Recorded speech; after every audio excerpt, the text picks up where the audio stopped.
I don't know. My name is Annie Clemmons.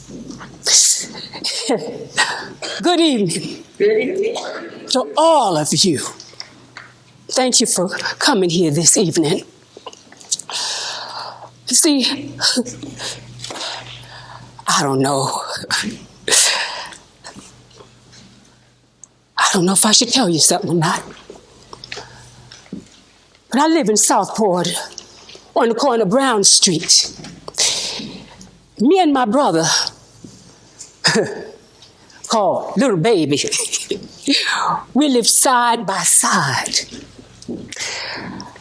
I don't know. See, I got a secret. I don't know if I should tell you about it or not. But I am 65 years old. I lived a good life. Oh, life has been good. Very good. But you know what? I got this, my mama had the same thing. Mama had the same thing. This is this kidney problem. I don't know how much longer I'm going to be here. But I got this secret. And I'm in a secret telling frame of mind. So I reckon I'll tell y'all today. You see,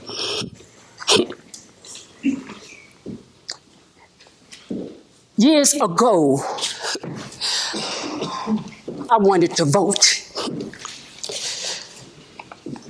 The Bible says, wait on the Lord and be of good courage. Well, I waited 10 years. I waited 20 years. I waited about 36 years and still no answer about me voting. And all my life, there have been rules and laws and don't step on the sidewalk. Step on the curve. Put your head down if you see a white woman coming by. For white, for black, for Indian only.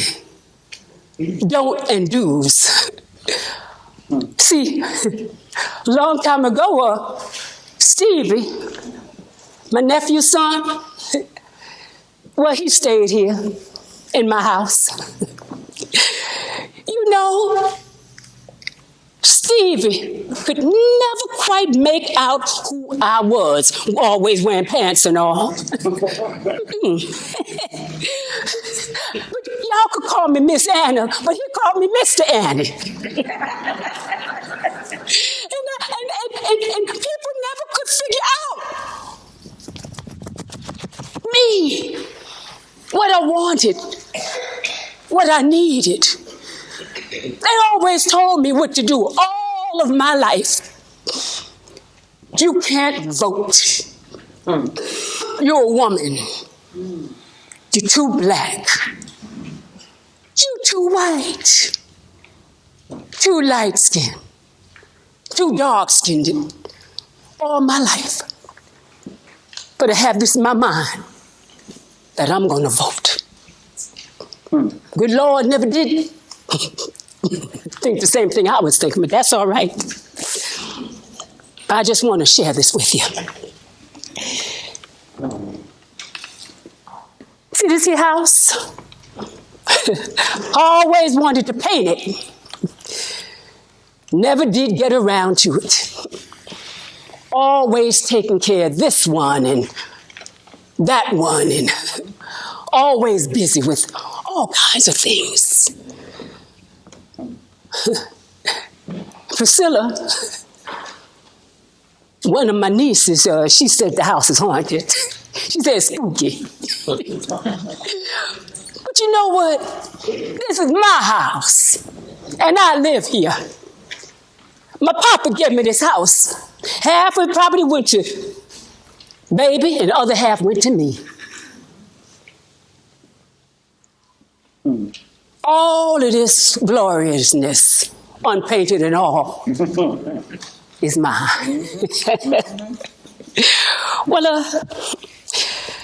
that secret I want to tell you.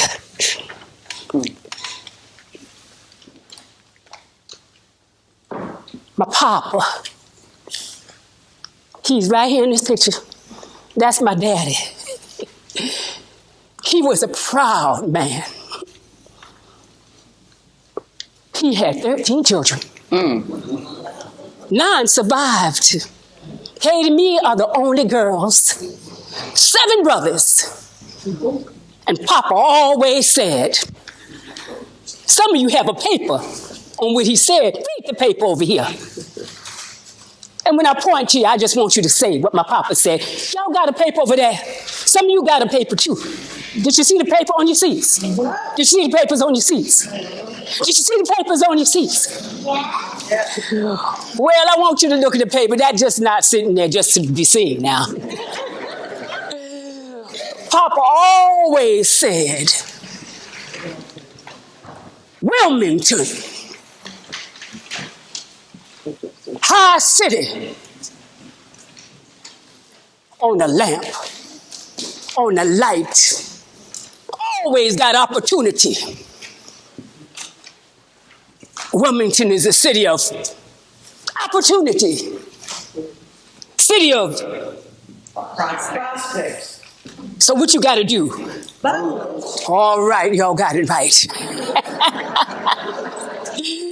my papa said, he hammered it into all of us children that there was opportunity if we could only go to Wilmington. Wilmington got electricity about 1874. 1891, I believe, may have gotten this a little mixed up. I'm a little bit old now, but somebody picked up the phone in Raleigh, North Carolina, and somebody picked up the receiver in Wilmington, and they said, hello, we got phone service here. That's right. Prosperity. Even had electric cars back then. Can you imagine that? They was slow, but they was electric way back then. You could make something of yourself in Wilmington, he said. You can live high on the hog in Wilmington, he said. High on the hog. Well, I want my children, he said, to live high on the hog. Everything my daddy said, we listened to. We were hopeful. Oh, so hopeful. Well, Papa had a government job on a dredge boat that keeps the Cape Fear River clean. The dredge boat was called the Cape Fear boat. Up and down, and it even made a spot for Captain Harper's ferry coming down out of Wilmington, bringing the news. We'd all read the newspaper. We get so excited. Oh, what? It happened in Wilmington. It came down. We knew prosperity was going to hit us too. For the time being, it ain't quite hit me, because I'm still using the kerosene lamp, but it's coming. It's coming, mind you. Right back here on Brown Street. Well, my brothers, they were all working boys. Well, they had to be able to work because Papa had 3 jobs. The farm, the sawmill, and the Cape Fear dredge boat. Every day. Something happened about, well, let me go back. I would sit down and I would watch my papa. Early in the morning before the sun came out, I'd hear his friends and him jostling around and heading up to their jobs on the river. He said, boy, you so skinny. If you turn sideways, the wind gonna blow you away. Boy, you so skinny. Your pants are falling down. Boy, your son's head is so big. You better not sit next to him in class. Won't even be able to see the teacher. Oh, and they would hit each other. I'd hear him. And when they came home at night, I'd hear him too. I didn't even have on no shoes. But I would run outside as fast as I could, and I would see my daddy, and he would lift me up with his arms and throw me around, and he would hold me. I would look over his shoulder, and when I looked over his shoulder, I would see where my papa came from. I'd see that he came from the Clemmons plantation. Mama came from the Evans plantation, but it wasn't a plantation called a farm. Had about 20 of us on that farm. We worked that farm, and don't get me wrong now. Don't get me wrong. You might hear the people say, I work side by side with my slaves. Well, they did sometimes. Side by side, right there in the field. But you got to stop when they start talking about they treated us like family. Daddy never said nothing. But Daddy said, like, what family? Would you sell your family if you didn't have enough money? Family. Yeah, sometimes we eat at the table with some of you. Family? You're pushing it kind of far now. Pushing it too far. Would you send your family, 2 sons, one in as a substitute to fight for you, or to dig ditches for you during the war? Talking about the war between the states now. Would you do that? Who would you send in, Mac or Samuel? Neither, if you could help it. But you send my son in, and you'd send my nephew in. So don't talk about we were family no more. Papa spoke up too. He was proud. Papa was right. Oh, my Papa. I seen it all through his eyes. I seen when he got free. See, them soldiers, he tell you about it, coming down from Fort Fisher, coming to a place called Forks Road on the edge of Wilmington. Place called Cameron or Forks Road or Independent. What you call that? What was that street? What was that road? Huh? Independence. That's right. That's it. That's the battle that happened right there. The 5th, the 10th, the 37th, and the 36th USCT come down from Virginia, fighting men.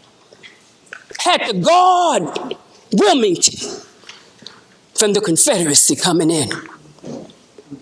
They broke the back of the Confederacy, those brave, bold soldiers. And let me tell you about Wilmington. Wilmington had the most educated people there. Nobody want no dumb carpenter. Mess up your woodwork, you got to keep on buying wood. No. The best carpenters, the best plasterers, the best masons built Wilmington. The whole city was built by the enslaved people. So they had something under their cap. I'm just saying back then. They had something under their cap, something to work with. But then a man named Abraham Galloway. Yes, sir. Yeah, Abraham Galloway. Coming from Wilmington, and he escaped. And you know what he did? He was told he had to go to Mrs. Starkey's house, her bed and breakfast. And he went there, and my. When he got there, there was a man with a blindfold around his head, white man. They didn't know it, but this is a man that Andrew, governor of Massachusetts, had sent down as Mr. Wild's servant. Now, General Wild, he didn't need no servant, but that's the only way Abraham Lincoln would have allowed him to come down is as his servant. But he wanted to watch and see what was happening in Wilmington while the soldiers weren't mustering in like they thought they would, the black soldiers. They took the blindfold off this man, and Abraham Galloway was stood there. He had a little pistol too. He said, we got demands. Educate our children. Take care of our family while the battles are going on. Build schools and protect us if we fall in battle and are wounded. Treat us like you would treat the white officers and the white soldiers. He said, all right, we can make that arrangement, and that's what they did. These people were masons and plasterers and carpenters, educated and reading. Those families, they knew how to read because Lincoln kept his word. That's what my papa liked. People who kept their word. He was a man of his word, too. Well, I seen all that. And I seen that Abraham Galloway was imparted what you call the first militia. Because right after the war, some Confederate rebels were trying to take over everything all over again. So the government gave him money to start a new militia, and he was the first commander of it. Yes, that's right.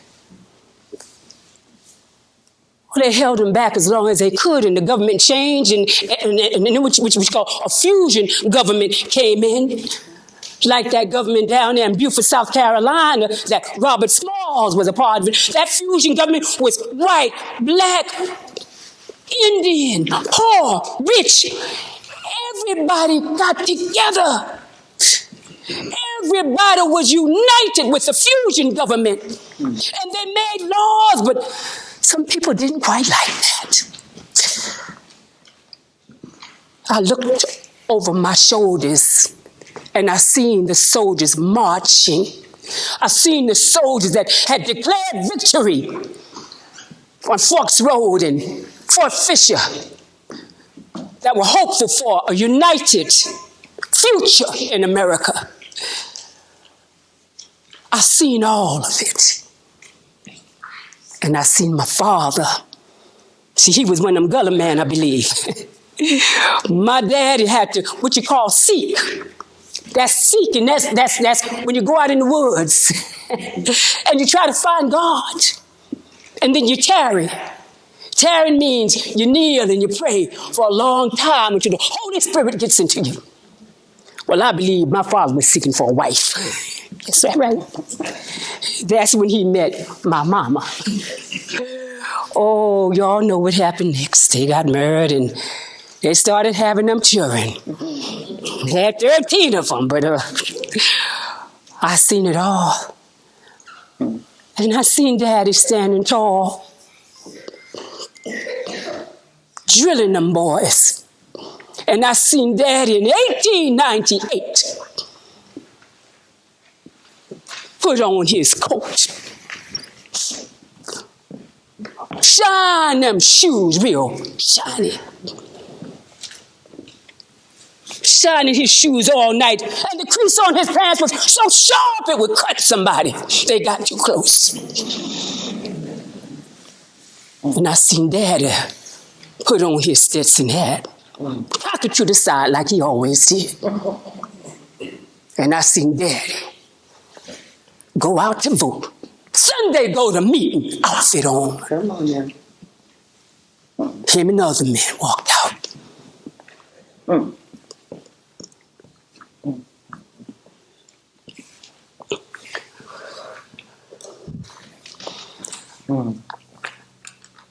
He came home.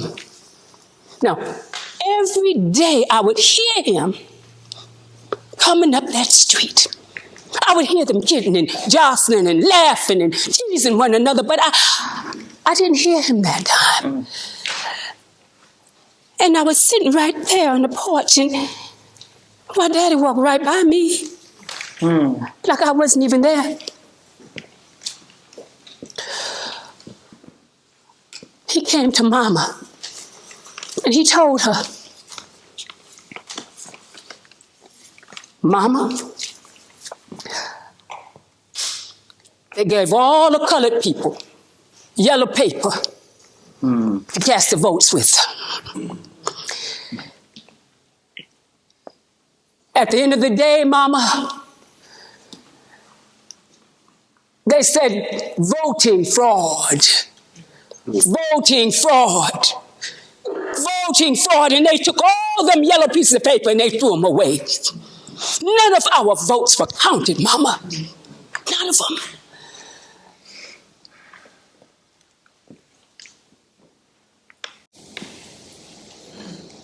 It was awful.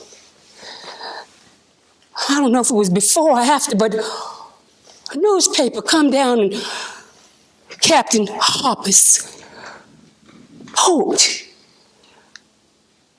bloody massacre in Wilmington. 300. Oh, no, wait, it didn't say 300. It says 14 to 300 people dead. I can't quite figure that. I know I'm just, let me see, I was born in 18.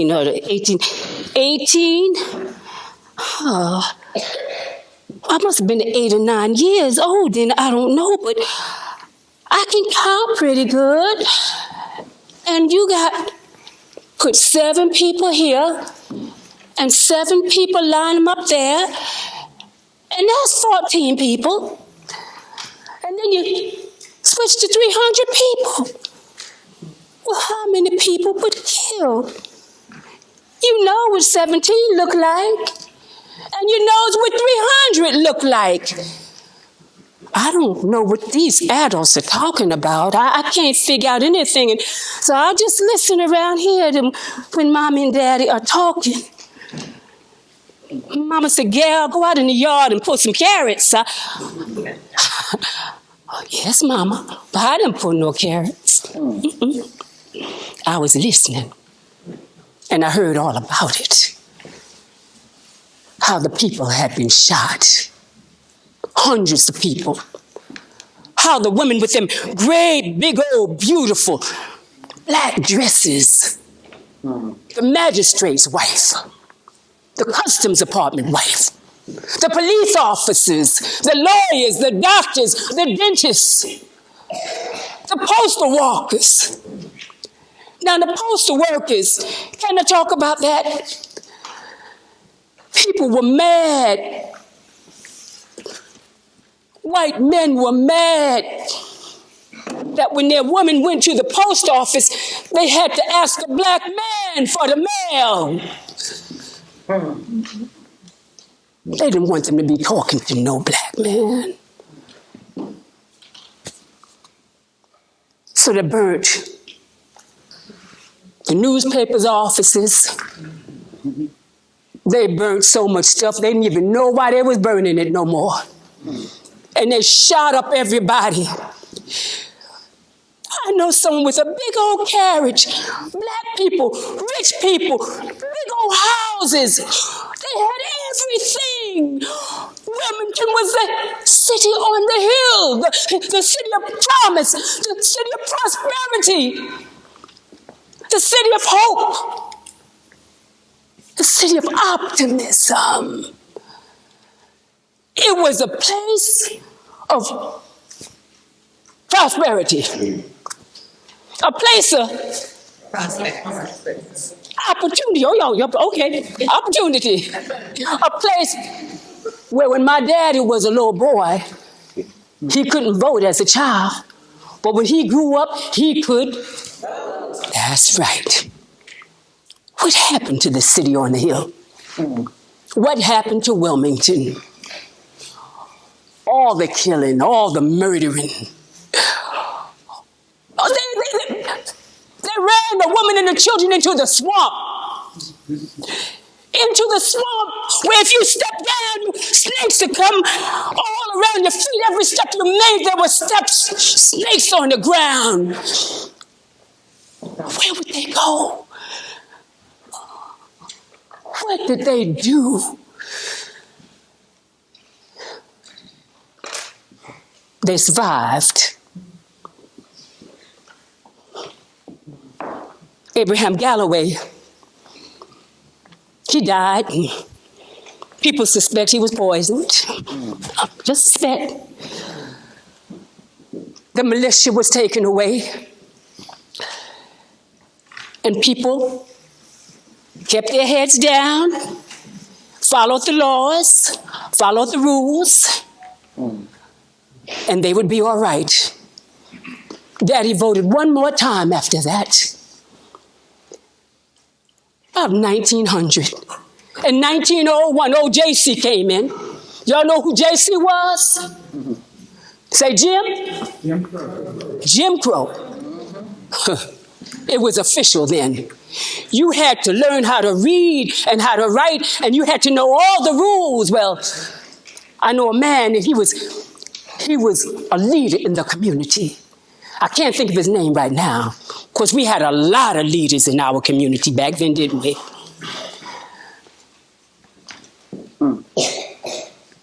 He went to the county seat office in Brunswick Town, and he said he wanted to vote. The man came to him, and this is real, y'all, what I'm doing right now. This is real. You want to vote?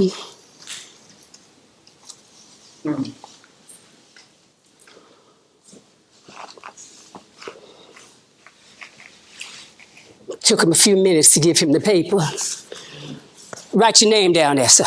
Well, he didn't say sir. Write your name down. All right. All right. How many bricks are in this here building? How many bricks are in this building? That man, he was a mason. He said, well, if you tell me how tall it is and how wide it is, and I just might be able to tell you how many bricks is in that building. Man said, shh. How many bubbles in that bar of soap?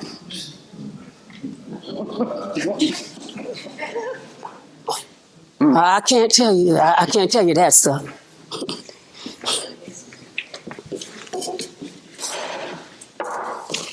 Denied.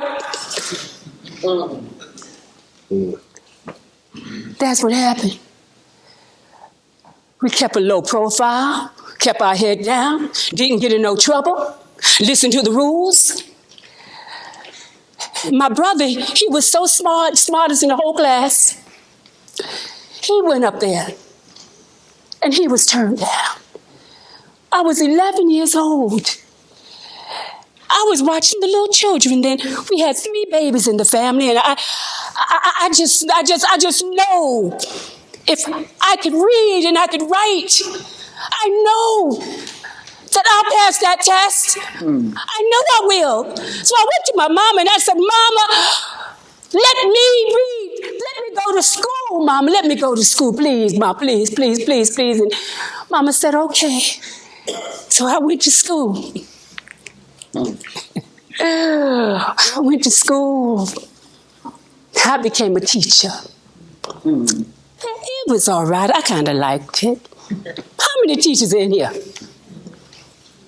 Yeah, you know, some days, you know, that's how I felt about it. And, well, I don't know why, but I kind of like nursing a little more. So I became a nurse. I worked with Dr. Dosha. the most brilliant surgeon in the whole South, Dr. Dosha. Any of you have heard about Dosha? Okay. He was the best of the best. Yes, he was. Dr. Dosha, he went to that medical school up there in Maryland. All the newest techniques. He taught me everything. Everything. All new things. And he taught me how to make wormwood and how that could get rid of your fever and your upset stomach. He taught me everything, and my mama had taught me stuff already. My mama said, if the baby has a fever, you take a string and you cut a potato. Y'all know where I'm going with this. And you tie that potato to the baby's wrist, and the fever's going to be gone in the morning. And it always was. Oh, yeah. Sassafras tea.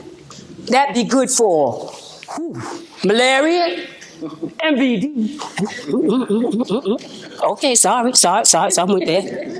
Had to go there. Well, I learned a lot of stuff, useful stuff. About 1911, well, I'll just go before that. One of the best things that ever happened in my life happened. I've never been so happy in my life. Mm-hmm. I had baby. This baby right here. Right here. And this is her husband. He's a good man. Working hard. World War II veteran. Yes. Korean War too. He treated her real good. Real good. You know, she went to school. She always didn't like books, so she became a librarian. They go to plays and they eat out. They eat out a lot. They go in, they travel, everything. Everything. They living good. They living as my father said, high strong. That's right. He always told us that Wilmington was a place of where you could. Even though he couldn't vote, he had hopes that his children would be able to vote. Well, the war broke out and I joined the Red Cross. There was a white Red Cross and there was a colored Red Cross. Later on down the road, a woman named Mary McLeod Bethune, she made one Red Cross called Sick is Sick. That woman, she was something. She's changing a lot of laws, but around that time, well, I believe I signed up my own brother, Alan, because all the other brothers, they were too old. But he was 21 years old. He was sent down to a place called Fort Greene in Charlotte. Mama cried when he left. I mean, she cried.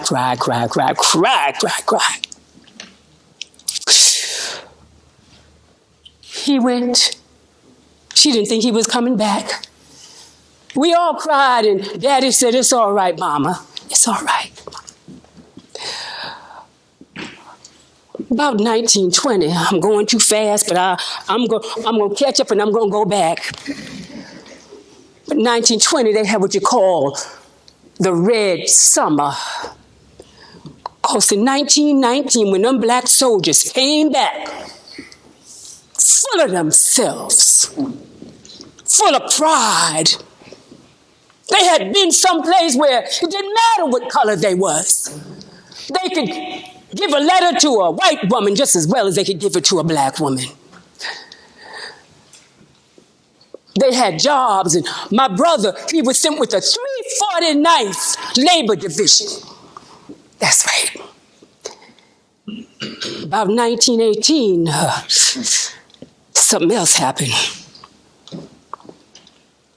Spanish flu.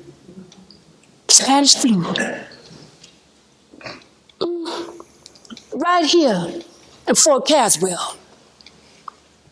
500 soldiers were sick, so you know I was busy. Oh, I was busier than I ever been in my whole life. And here, I've been to every house here in Southport. I knew everybody here in Southport, and I treated everybody with respect. I fed them with the milk of human kindness. And if truth be told, some of them was like, no, don't touch me, Darky. I don't want you to touch me. Don't touch me.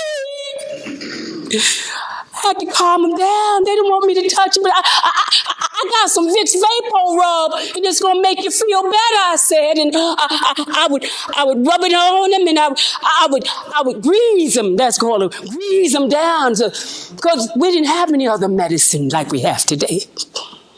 That was all we had. We use so much Vicks Vapor Rub.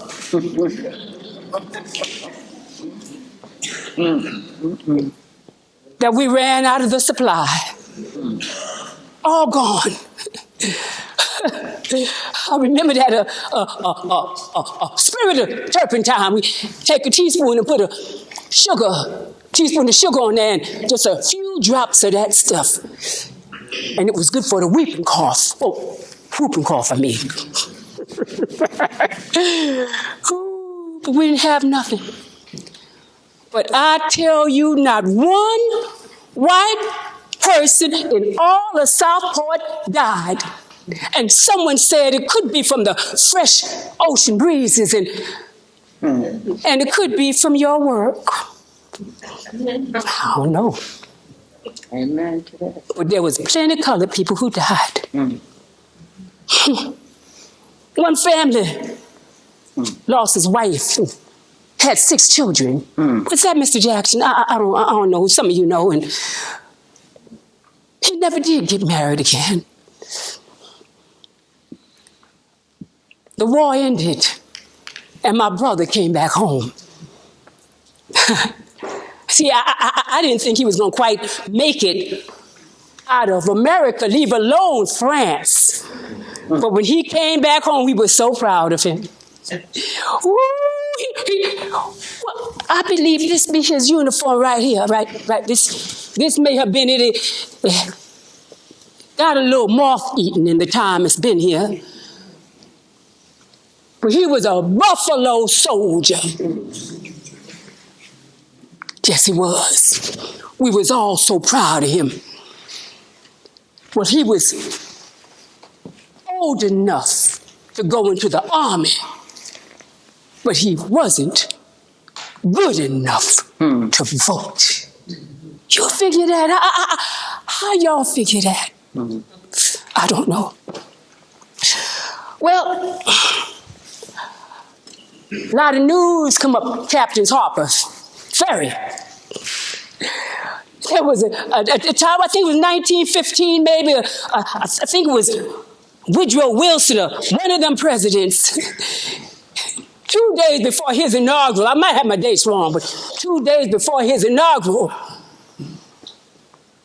white woman and black woman marched down Pennsylvania Avenue.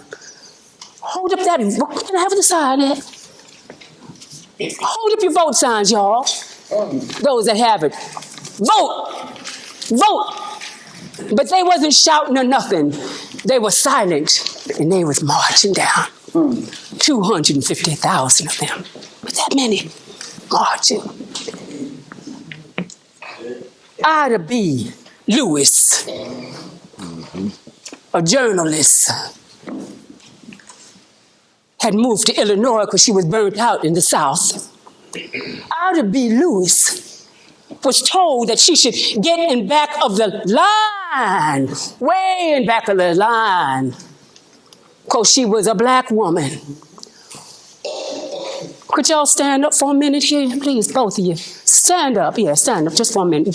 2 rows, stand up, stand up, stand up. Both of y'all, come up here, come on, y'all, stand up here, come on. Stand up for your rights. Well, I tell you, y'all can stand right over here, right here, and face the audience.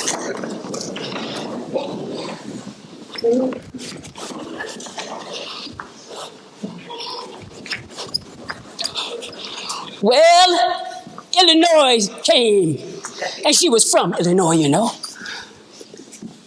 And she saw them marching, and Ida B. Lewis ran right up and marched right along with them. Mary Berthold, Indian woman, first lawyer to have a civil government job. New York City was marching with the other lawyers, just as proud as you please.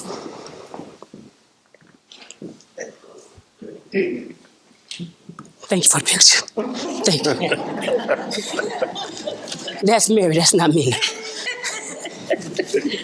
Oh, boy, that was something else. Oh, but Woodrow Wilson was a little bit upset about all those women upstaging him, so to speak. There was a militia that was in charge of them, but they didn't quite do their job. Because as these women were marching, the people in Washington, D.C., the men folk, kind of enclosed themselves around them and heckled them and yelled at them and tossed insults at them and stopped them from marching forward. Then the police started bringing them in paddy wagons. And that night, they started choking them women. Oh, yeah. Choking white women. Can you imagine? They white too. And they're choking them so that they couldn't. But after the war, he was a little more relaxed. Woodrow Wilson said, "You fine woman of America, I know that while your husbands have been out in the field protecting America, that you have been on the home front, doing your duty as wives and mothers. And I have decided, we have decided, that you can vote." Oh, we can vote. Oh my goodness. Supposedly, aren't you happy? Come on. What y'all gonna do? All right. Y'all gonna vote. Oh my gosh, Southport was it was stirring when they opened the newspaper and they said, oh my goodness, we can vote. These women, the white clubs, the white women's clubs, they got together and they started holding parties and soirees and dressing in gowns. And, it was wonderful. They could finally vote. Wow. The newspaper said that colored women could vote too. And I was in the Red Cross and where's that? Let me see. Where's that paper? Oh, I have this certificate from the state of North Carolina Health Department that says, thank you for your service during the war. We just wanted to honor you for your role while the soldiers were away. You kept the people healed and our community strong and united. That's what the certificate said. Me. And I'm a homeowner too. Yes. Yeah. It was 1919 about, I'm not too sure, but I do know that Mama died that year. She died. I wanted her to see me vote, but she didn't. Well, I went. I own a house. I participated in the war effort.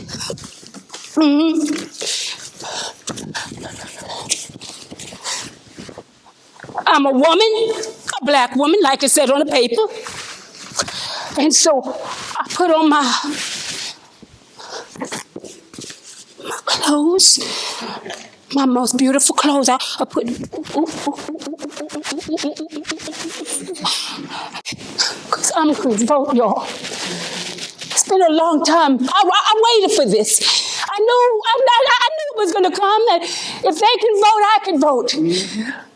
Even though the people, nobody congratulated me, and even though nobody came and said, can you come to our party?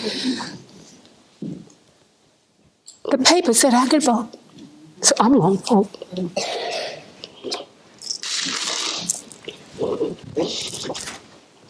Well, I went up there.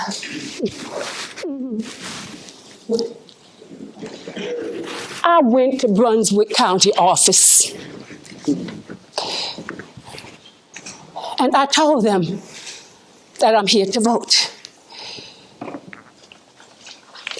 The man took his paper and he slid me out the paper real slow. I didn't pay no attention to him. He didn't look very happy, and I was very happy. I had enough happiness for both of us. So he said, what's your name? I said, my name is Annie Clemmons, and I'm here to vote, sir. My hair like my daddy.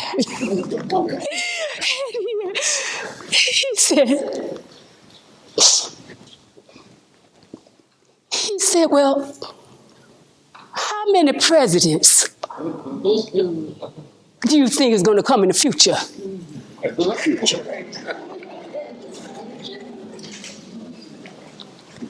He said, can your daddy read and write?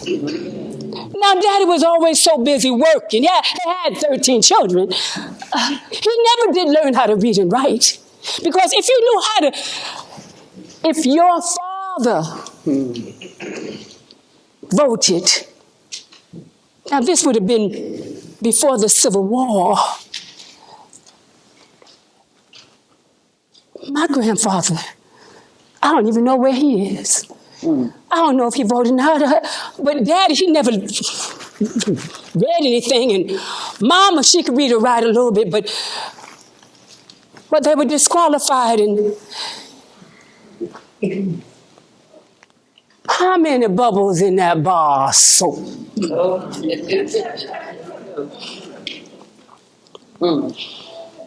How many presidents? How many senators?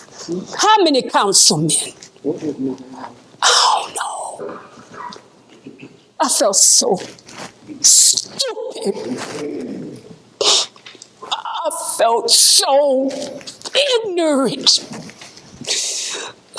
When I left that office, I just my Bible. I said, Papa, I didn't vote. Papa, they wouldn't let me vote. They didn't let me vote. I'm so sorry, Papa. I'm so sorry. I felt stupid, and then I heard about these real smart people. You know, I should have gone up there to Elizabeth City. Annie E. Jones, principal of schools, and two other women, black educators. They had classes on voting up there in Elizabeth City. I should have gotten up there and gotten one of them classes, and I wouldn't have been so stupid. I felt I let my father down and my mother down, and all my brothers down who couldn't vote. But then I found out that nobody in the town voted.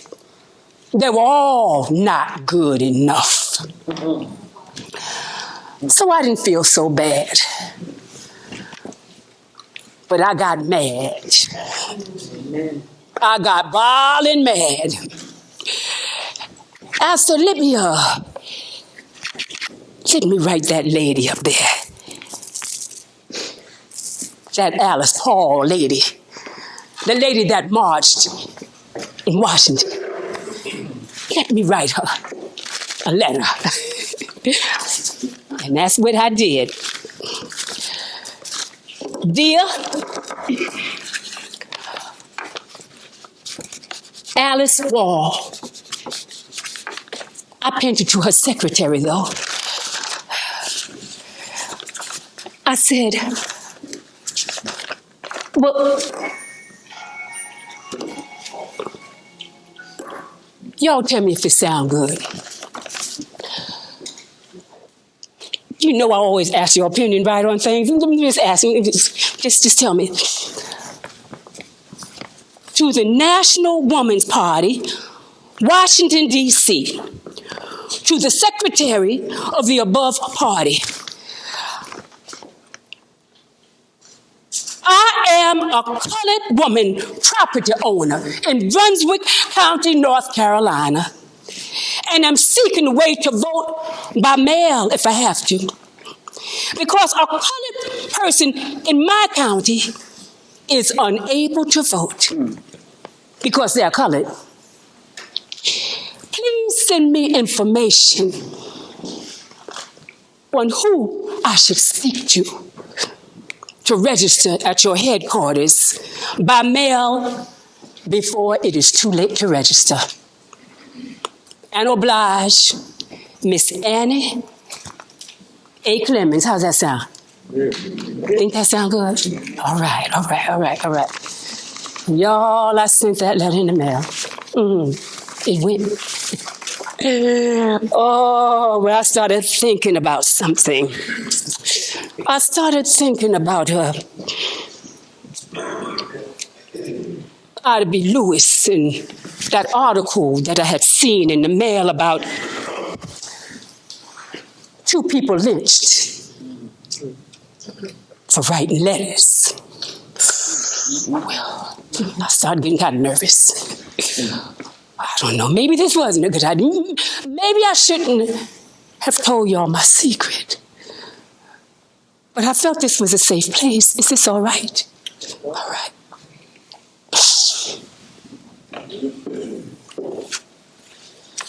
When the response came back, I think this is it right here. I took the letter and I put that letter, where is that letter? Oh yeah, this is it right here. Miss Annie Clemmons.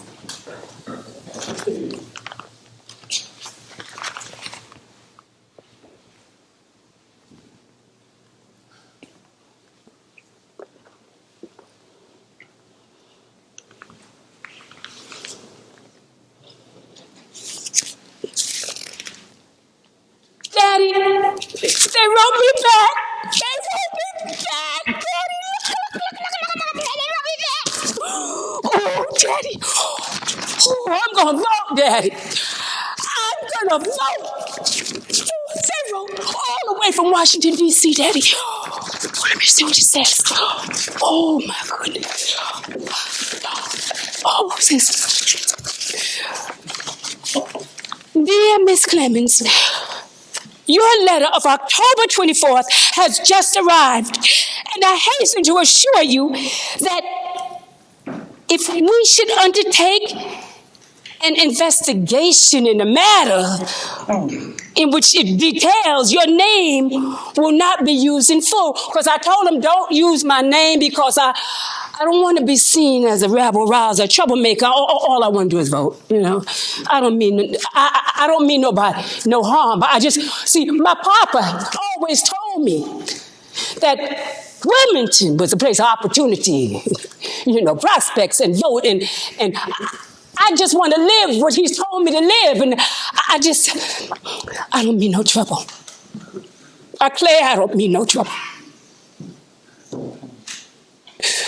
You know, my papa, he was so proud that when he got out of slavery,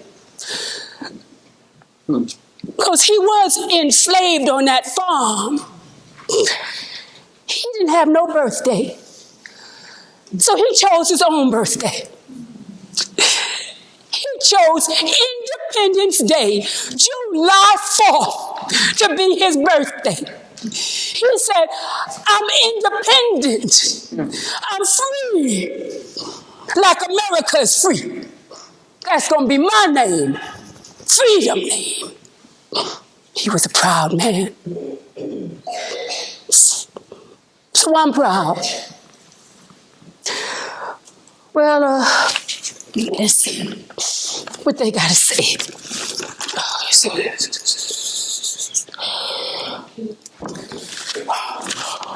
We appreciate your sending us a letter, information, registration in your part of North Carolina. I have called Miss Alice Paul's attention to your letter of October 24th describing the registration conditions for colored women in your neighborhood. We have been given it. Wait a minute. We have been given the situation in the South a good deal of thought. But at present, we only see one solution to this matter. And that is one which is not now available. I can't believe it. I cannot believe it. We feel we must press through Congress an enabling act which will place federal authority over the registration and execution process as a federal offense.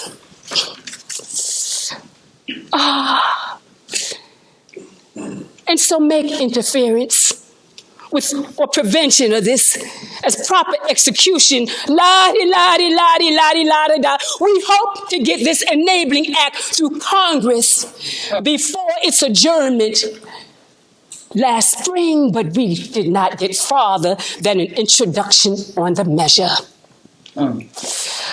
We expect to be able to work for the passage of this act in the coming Congress meeting. Very sincerely yours, Emmy Wall. So that's it. That's it.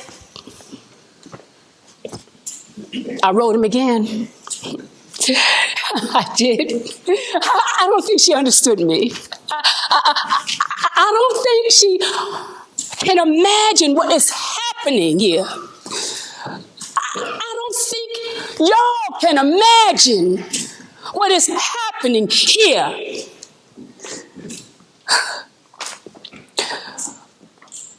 Papa said that David Walker said that we must get out of our apathy. We must open our ears and not be apathetic. And that was 1826, 29. Apathy. Wake up. All I want to do is vote. All I want to do is register. That's all.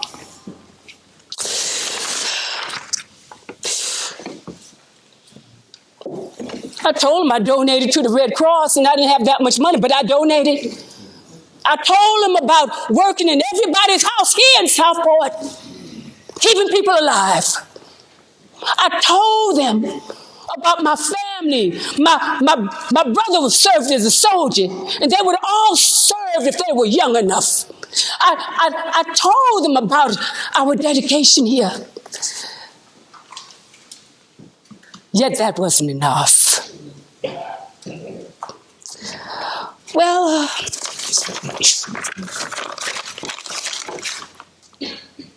I want my baby. Pretty baby, pretty baby.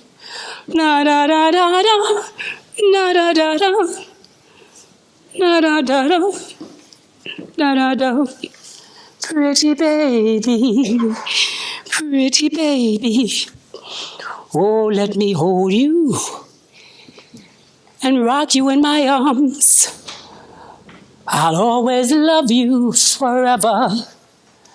I have always wanted to have a baby as beautiful as you. I'm in love with you. I want a baby to vote. I wanted baby to grow up and vote.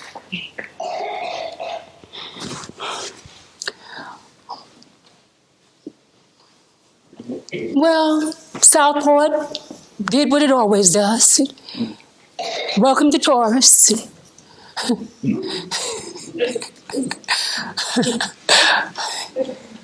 Rented the boats and did whatever it always did. And while we collected money and we bought a school, had a school built, that's right.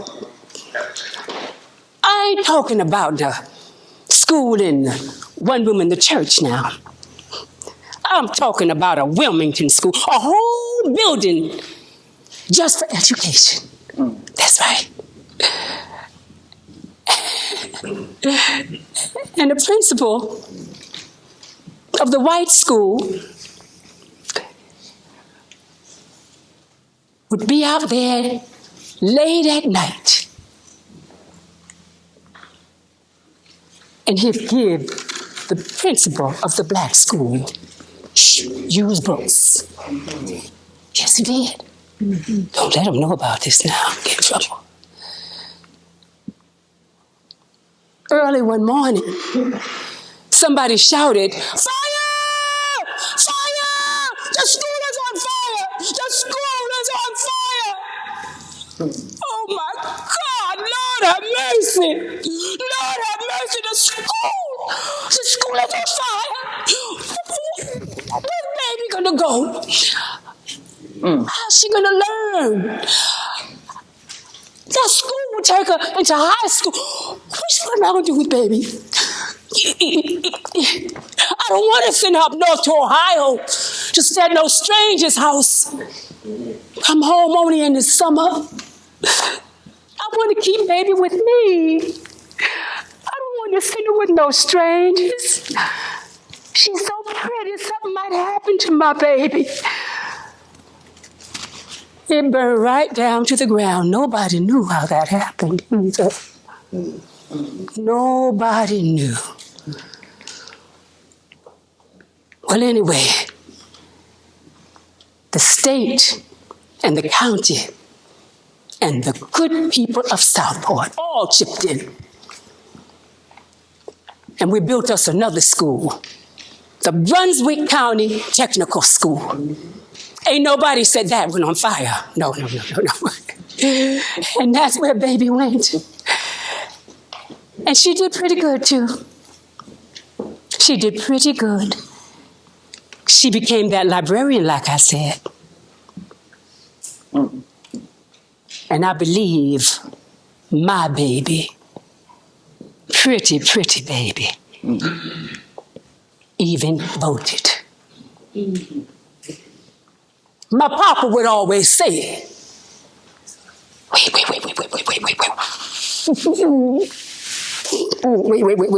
Hey.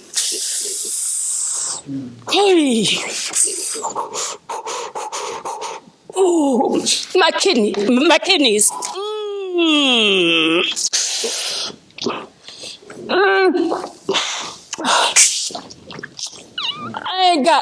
I don't have long here, y'all. I don't have long.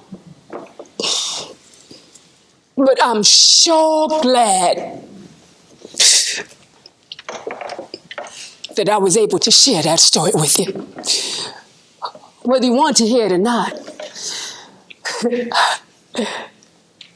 I was able to share it.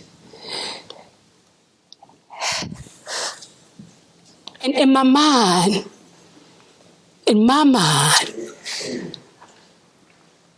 I felt just like Miss Alice Paul's Suffragists.